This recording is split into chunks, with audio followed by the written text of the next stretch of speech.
a record timing quick change. We're now going to be joined by three fantastic women who are all absolutely brilliant in terms of their representation of women within motoring, within Morris Minors, and also kind of putting women at the forefront within our own club. So if I could ask us to be joined by Amanda, Jenny and Steph.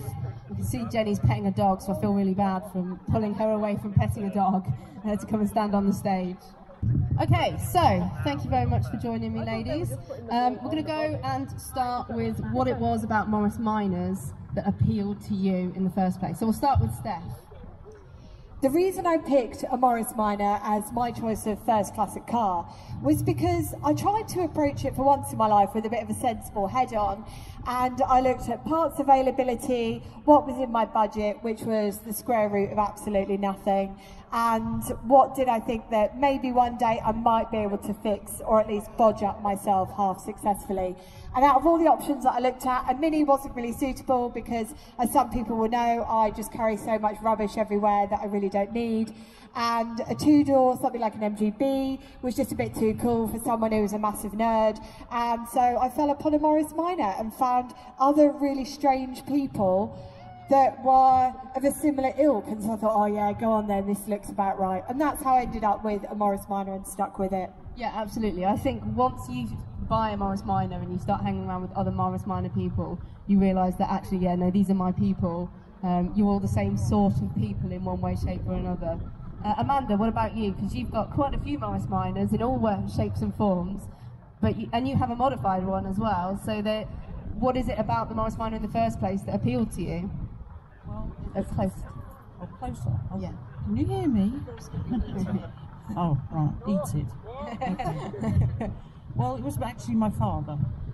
He came home from a parish council meeting and said the secretary was getting rid of her car and he thought it would be a good one for me to have. Do you still have that one? No, that's in Japan now. Oh. Basically, it was 1965 and it was 1979 when I got it, and it actually needed 2 new wings and the sills doing. So the little lady hadn't washed it or done anything. So I learnt my skills with my father on that one and went to rallies and, as you say, met the people. Yeah. I'd never ever thought about a Morris Minor. I didn't really know what one was. I liked the Mark 1 Golfs. Yeah. But yeah, I learnt the skills. I found out it was really easy to work on, and yeah, I'm here. Goodness knows how many years later. I was 17 when I bought that, and we won't need to say. We don't need to say. A lot older. And I just can't give them up. Yeah, I really can't. Excellent.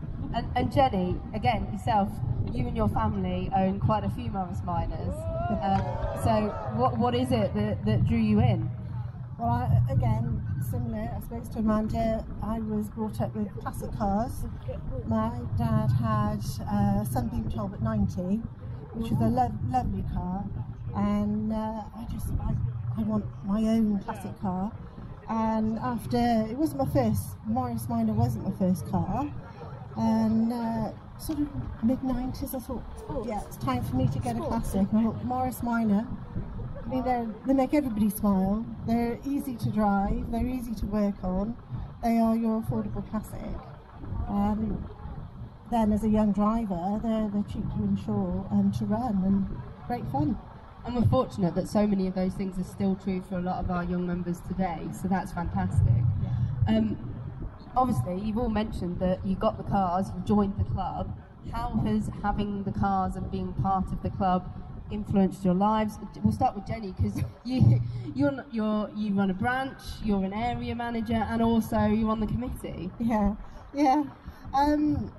Obviously, I have Morris Minors for quite a while. Life takes over, and I've been a member of MMOC, but life takes over and I had kids and didn't actually have the time to get involved with branches, but once they've grown up and they've got involved themselves with cars, got involved in the local branch, and then enjoyed that and started organising events, and it just sort of escalated from there really. And I can see personally for me, it's to encourage the young drivers and the young owners, obviously with my daughter Rosie owning Bumble, and I just see there's so many opportunities out there to share the love of the car. Yeah, absolutely. And I think it's also a little bit, because obviously I myself have ended up intrinsically involved in the club in various ways, it's about giving back when you receive so much from the club as well. Like if you get the friendships and the event enjoyment and things like that, giving back and being part of putting those things on, like your fantastic breakfast meets and stuff like that, can be really important. So thank you for all you do. Amanda, how has owning the cars, etc., influenced your lives? Well, I became a member of the Essex branch and soon became the treasurer. I also got involved in the customer modified, actually organising shows at Santa Pod and York Raceway, and one that isn't there anymore, near Stratford. And I worked with Russ Smith on those. I then got into concourse. I took my first car through to a Grandmasters. Ooh. And that's why I went to Japan. I went to Japan to finance my first flat. And then I got a van. And I did all that up to commercial standard, high standard. And then I decided I was fed up with all this polishing and carrying on, so I customised it. Yeah. Yeah, so I did the custom. Then I drew the black one, which is here today. I had that built. That was 30 years ago now. Got rid of the van. Regret it ever since. Yeah, so I was a concourse judge back in the day as well. So quite a few of the famous cars come through. Yeah. So yeah, 40 odd years later, I'm still faffing around with them. Yeah.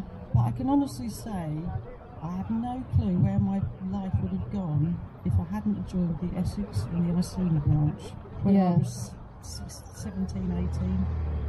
I met my husband, I had my daughter, my parents have one now as well, so it became a big family thing. And my daughter was actually born on the day that the Morris Minor was launched. Oh, fantastic. And she's had a son who is now named after her granddad and her great-granddad, who happens to be William Morris. So really keeping it in the family. And I share my birthday with Lord Nuffield. Oh. And I was like, this is too spooky. I just can't get rid of them. You couldn't have possibly have owned any other car, really. No, and I really didn't know what a Morris Minor was when my dad took me to see it. Yeah, amazing. Now, Steph, you got a Morris Minor and then started a YouTube channel sometime later, and arguably that's changed the course of your life quite considerably, I'd say. Yeah, so I bought my Morris Minor and it all went really badly wrong, and I only didn't get rid of it out of spite because my evil mother said that I would get rid of it by Christmas, and I thought, no, I'm going to stick two fingers up to you and I'm going to keep it just to spite you. And so it was really, really horrendous, and I was having the worst time. And then the National Rally happened in Harrogate, which was only up the road, and the hideous piece of rubbish that I called the Morris Minor at the time actually made it to Harrogate. And I was talking to a few people, including Ray Newell. He's written a few books, you might have read them. And he said, well, he didn't say much, but I think he just looked disappointed at the car, and he said, well, you know, you must speak. There's a man called Matt Coles, and I thought, who the hell is that? Anyway, he's just over there. He's a sunburnt man in a red t-shirt. His face does match his shirt exceptionally well. It does. And he started the Young Members Register, and he somehow got my email address. I still don't know how he did that. And he emailed me and he said, do you want to join a Young Members branch? And what I read in that was, do you want help changing your head gasket? And so I took him up on that offer. And that was essentially the biggest thing that changed my life, because before then, and it can be really difficult to realise this if you've ever watched mine of my videos or interacted with me, I was really shy and I was deeply unhappy because I hadn't really found my place in life, and I didn't really have many friends at university because everyone else was rich and I was driving a Morris Minor, and wearing clothes from a charity shop. It wasn't cool back then. And Matt really opened up my life, introduced me to loads of people. He did change the head gasket. And with that, life rolled forward. I bought a better Morris Minor that I still own, blind, which hadn't been driven in 20 years. And Matt was like, this is the worst decision you'll ever make. And actually, it was the best. And so with it, and as part of university, I started an Instagram channel called I Drive a Classic. And university said, this is a really rubbish project. We're going to give you a 2-2 for this. I was like, thank you very much. But I carried on with it because it meant that I met other people, Morris Minors.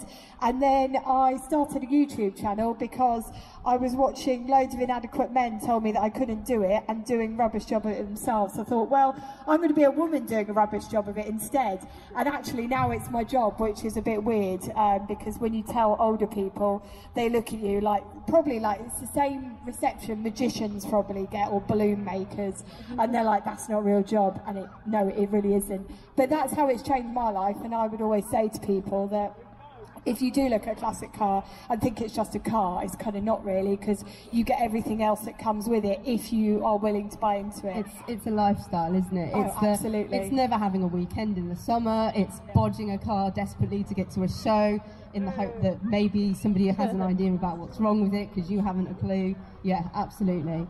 Now, to wrap this up, we've highlighted that obviously we're all pretty keen at getting young people involved, but also a lot of the time when we walk around these shows, there is a large bunch of absolutely fantastic men, but it's always great to see women. And anyone who knows me knows that I will harp on about getting women involved in these sorts of things as much as possible and making them feel welcome. So, in you guys' opinions, what can we do to make the classic car scene, to make Morris Minors more appealing and welcoming to women? Steph? This is a difficult one because I think we need to make it more attractive to women, but also make it more attractive to people under the age of 40, because one of the biggest things that I encountered when I first got involved was gatekeeping, and people would be like, oh, well, you know, I've been into Morris Minors since Jesus Christ was a toddler. Okay, well, I only arrived yesterday and I don't know how to do this. And so essentially what I would say to people is it's great to get more women involved, more, you know, younger women especially, but actually let's look at it as the bigger picture. And if somebody asks, if somebody asks for your help, just give the help. Don't be smart about it. Don't be like, well, do you think you should own the car if you don't know how to do that? You weren't born with, you know, the firing order implanted into your brain. Just help people, just be a little bit kind and have a bit of empathy. And also, if you go to a show and someone asks to sit in your car and they don't look too sketchy, take the keys out of the ignition and just let them have a little sit in, let them ask a few questions, and just be more open with your car. And when you see somebody at a show walking around by themselves and they look a bit lonely, or they look like they might be out on a limb, just walk over and say hello to them and just ask what they've arrived in. Don't ask them like a yes or no question, but if you go, oh, what car have you come in? It just starts a bit of a conversation, because if someone hadn't done that to me at my first national rally, I would have just driven the car home and never probably gone out again. So it's just about that first question and that first interaction, and I think that's how we make it more accessible to people outside of the age of 65 plus. Absolutely. Thank you very much. Jenny, what are your thoughts? Young people, women, more diversity, what can we do? I actually think there's a lot of women owners and drivers out there. They love driving the car, but then this is what I find in the branches, they're a little bit hesitant about actually getting under the bonnet and having a go. I said, look, you're not going to break anything, and if you're part of a club or a branch, there will be somebody there that can help you. We've been running maintenance days, just to show the basics on how to grease your trunnions and change your oil filters and just your service and your plugs. They have to just come and have a go and realise they can't damage the car, and it is easy. Yeah. And the other thing is, if you're showing, because there's so many older folk out there that have had the car for so long, got lots of knowledge, I think we need to let the individual have a go. We tend to take over and maybe do it for them. Yeah. But You need to sort of guide them, share all that knowledge. But it is easy That to leads have a go. quite nicely on to a panel that we're doing at 12:30 with some of the young members who are talking about the relationships that they've found with branch members who have done exactly what you've said, guided them, shown them, and meant that their cars are here today. So there are examples of that. It's almost like maybe have a buddy, find a buddy Yeah. that can support you with your car and share that knowledge. Absolutely. Amanda. She's been deep in thought the whole time. I'm expecting great things, Amanda. What made you feel welcome? I was obviously 17, 18 when I joined the Essex branch, and there was a couple of guys who were the age of my father, and obviously my father did quite a few things with me. These old guys, I could see that I was keen and enthusiastic, and they really gave me loads of advice. Henry Cooper and John Crozier. Henry Cooper was a famous concourse winner. Yeah. But he really helped me. He sorted me out with what tyres I needed and sorted my brakes out. So they did a lot to help me. And it was the club, the people in the club who helped. I was quite lucky because I went on a vehicle restoration course that was run at Colchester College with Thoroughbred and Classics at the time. And that's where I learnt to do proper panel beating. Yeah. My Ford apprenticeship taught me to weld, so I was lucky there. But it is a case of have a go, just have a go. And I'm more than happy to help any young person. And it actually helps me remember and realise what I'm doing. Yeah. If you try to explain it to someone else, because you do it second nature. Yeah. So when my daughter got one, I was showing her how to change the oil, grease the trams and all that stuff, and I just let her get on with it. I think, And then she bought one and said, I'm taking it apart. And she just ripped the thing apart. And I'm now putting it back together. the world's most difficult jigsaw puzzle. And I think you touched on a really good thing there. If somebody's turning up to a branch, even if they're in their modern because they've bought a really terrible Morris Minor that was all that they could afford, if they've joined the club, if they're turning up to a branch, they're enthusiastic, it's your job to make sure that they don't lose that. You don't have to make it enthusiastic in that point, they're already there. It's keeping that enthusiasm and helping them stay enthusiastic. Guys who helped me, they actually escorted me. They could escort me in my wedding, one in front and one behind the wedding car. That's how lucky I am. Yeah, and that the beautiful relationships that come out of and friendships that come out of car ownership, nothing like it. Yeah, thank you ever so much for joining us. A big round of applause for our panel of women today.